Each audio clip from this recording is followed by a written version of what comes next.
Hi all, before I start my video today, I just want to say to Julian Assange that he's the journalist, represents freedom. We need to pray for that man. And also, when you read the book of the Bible, you need to read it for yourself, not listen to any preacher today. And you need to pray to God and Jesus for your soul to be saved, and make sure you're on the right path right now. And make a choice of God's light, and always bring Jesus into it, because God, the devil is going to be here, and this is a different time that we're in right now. So we're in a time of mark of the beast, even though we haven't quite seen it yet. We're into a vaccine lockdown, and it could develop into mark of the beast, but it might not. It also might damage our DNA, so we do need the vaccine. So from there on, we become computerized, chipped, and we belong to a mark system. So as Sweden has done, they've made it a cashless society, and you can use your card, that kind of thing. You can use your phones, but eventually we know the phones will not be here anymore, that we will be updating into our bodies, into our body parts. And we're thinking, well, how the heck has humanity got to this point? You know, not that long ago, the 80s and 90s were a picnic culture. We would go out. Computers was not part of our life. We enjoyed our life. We did picnics. We threw frisbees and balls. We went out to stock cars. We had a good time generally. We played sports. We enjoyed dating, and it was good times. But over time, with greed, that kind of thing, with our politicians being greedy, knowing that they can belong to a boys' club like Freemasons, that kind of thing, that they can climb the ladder. You think, well, belonging to Freemasons seems fine. You learn about the Templars, you're learning about culture, and there's a few symbols, that kind of thing, and it's not going to really hurt me, and I can promote my career. Well, everyone that went into the Freemasons has created this movement that we're in right now of a cashless society. And gaming will lead the way. Technology, and Elon Musk is part of that. The computer chip that goes into a pig and measuring the brain, and being able to cyborg our brain, and being able to figure out how to project our brain into a disc in our head rather than using the phones. So that's where Elon Musk comes into this whole thing of interfacing with your body in your body, and not being able to be damaged, because the problem with vaccines is the aluminium goes to the brain and affects your dementia, and we have a lot of people in elderly homes affected by vaccines, because they take their flu vaccine every year. And you know, the nurse comes up to them, you know, a very old, elderly, infirm person, they go, "Take your vaccines, dear." They go, "Oh, I don't believe in vaccines." "Don't be silly." They talk to you like a little child. And that's how you're treated in a nursing home. Because once you go into a nursing home, then you're part of that system, part of doing what you're told. And that's going to happen with humanity too. We've got our children, we've put them on ADHD medicine, so if they're not normal behaving, on drugs. And China are leading the way in interfacing with screens on their head, measuring their brain. If the child's not paying attention, parents get notified straight away. And your child's not paying attention in class, and they're using technology right now. So China's leading the way in a lot of these things. And China have, as I've mentioned, probably not as much as I should, that there are 3 million Christians and Muslims in camps.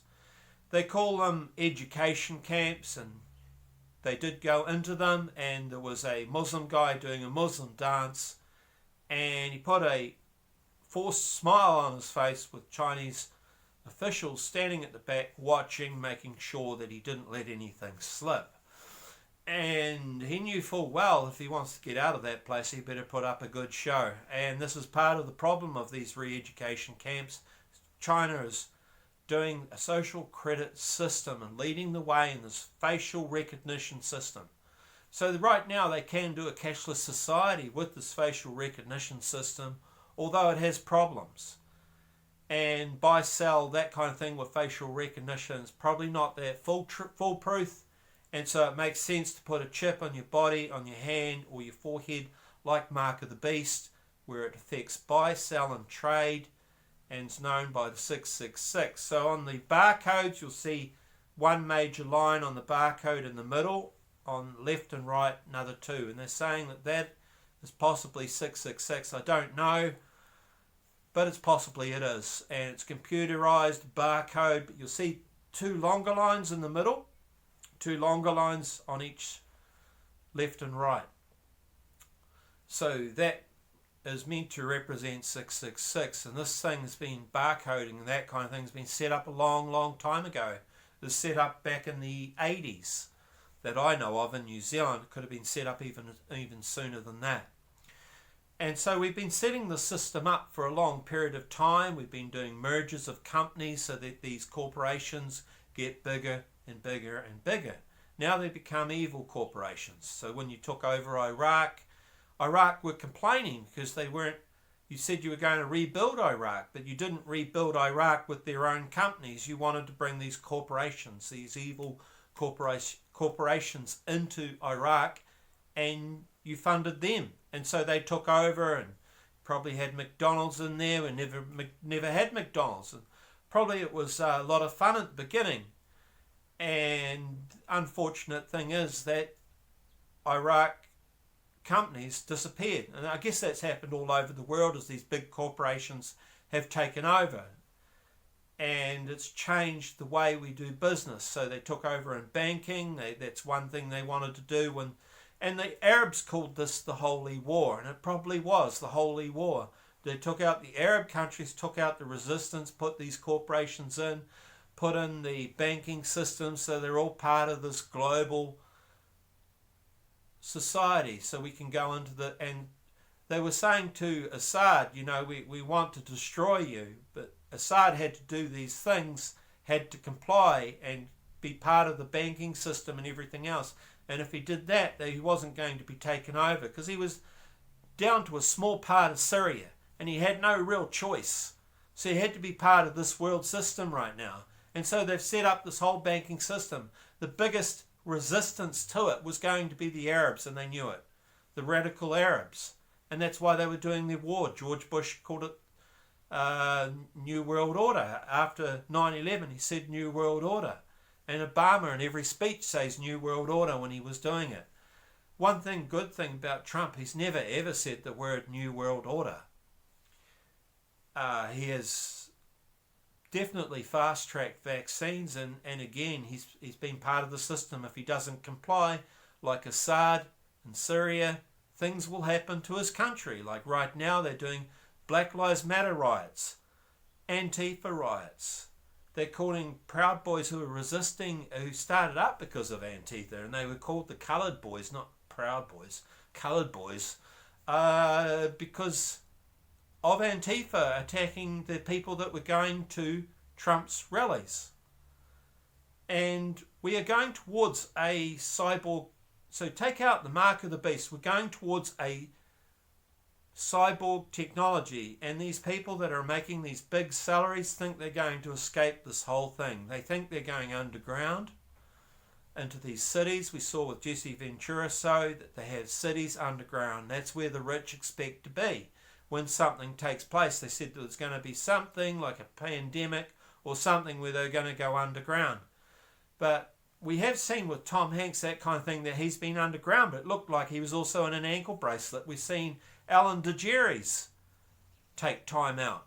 We've seen Kimball Show take time out. We've seen Oprah Winfrey. These are the biggest shows taking time out. But Oprah, Ellen and Tom Hanks all seem to be in ankle bracelets and didn't seem to be able to participate in society. They're talking on panels, that kind of thing, and so they'd removed themselves. So what they're saying is the rich people are going to remove themselves from society while these events take place, because they knew there was going to be trouble. But Trump has the biggest army, and United Nations would be too nervous to go in there, because a lot of people have said, well, if United Nations comes into America, that's civil war. That's straight out there civil war, because they're going to take on United Nations. And United Nations sits in America. And a lot of the people in America have a real problem with United Nations because they realise that they're starting up a global world. They're starting up the cyborging and wanting to crash each economy. So as I've said before, in Belarus there was a country there came clean that they said that they are deliberately trying to crash the economy. They want people to wear masks, they want lockdowns, roadblocks, and they wanted it up. With this money, you're going to do this COVID stuff. And he refused to take the money. And he came clean, came out and confessed that this is what's happening. It's not a conspiracy theory. And no one cares. Because everyone knows full well that this is what's going on. We knew full well, even before this guy came out, that this is what New Zealand government's doing. Smallest country in the world, and they're doing it. And you're thinking, well, John Key, who grew up in a state house, went away, started investing with George Soros, and when George Soros put money into something, he would, and then he came to be the leader of this country. Why is this small country so important? They're making sure that John Key, because John Key was involved in giving New Zealand to United Nations with the help of Helen Clark. Helen Clark landed a job in United Nations. Now she's investigating World Health Organization. And nothing's going to come of it because all she said she's really concerned with is the lockdowns and making sure that it's done properly and that people take this COVID thing really seriously. And so she's not investigating the fact that this isn't really a virus at all. It's 0.03% chance of dying at an average age of 84. It's like any other flu. And yeah, some people have come straight out and said the virus is fake, but it's real, but it's not real. It's like a flu. And that's part of the problem. That's where we're at right now. So they want to create a cyborg thing, and this is what TV and movies have been telling us, that there'll be computers and there'll be a little last stand of survivors, that kind of thing, fighting, and the robots will generally take over. And this is what I think's happening right now, is that Satan needs a bigger army, and the third of the angels is not going to be enough. He has to have some advantage, and creating robots is going to give him some sort of edge on the 2/3 of the angels that are on God's side, and that's the war that he wants to bring, and that's what I think is going to happen. And we're living in end times right now.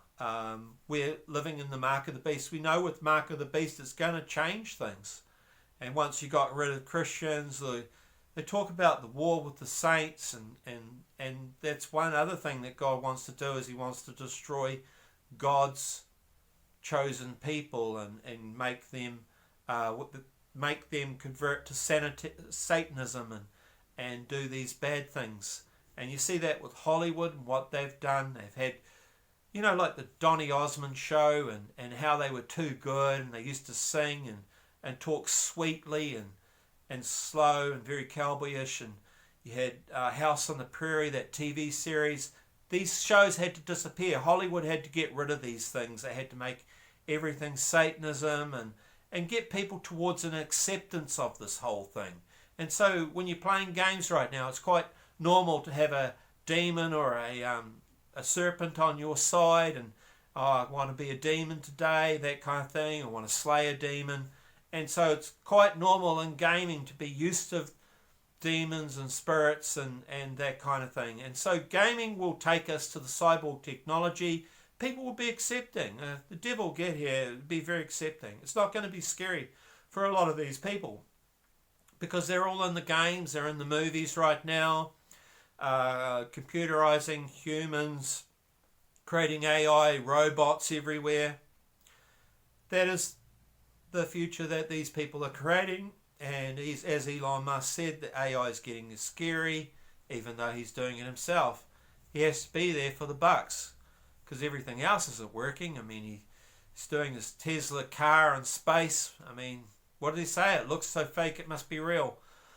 We know that space, the deception of space is wrong, and a lot of other things are wrong. Evolution's wrong. Some of our history is wrong. They've changed our history. They've put what they want in the history books. So we learn history their way. We don't learn about what's really been going on, that there's been forces at work, there's been a takeover. We also had a holy war with the War of the Saints, you could say, with the Templars, when the Templars were coming into Jerusalem. So maybe there was, you could use that as an example. So we don't know where we are right now in Revelations, in the book of Revelations. So this is a future prediction, but remember, I've always said, read the Bible for yourself and talk to Jesus. And if you see the first light, don't be in a rush to go for these gifts of healing, gifts of prophecy. Don't be in a rush for it, because deep down, even talking to people, you're a prophet.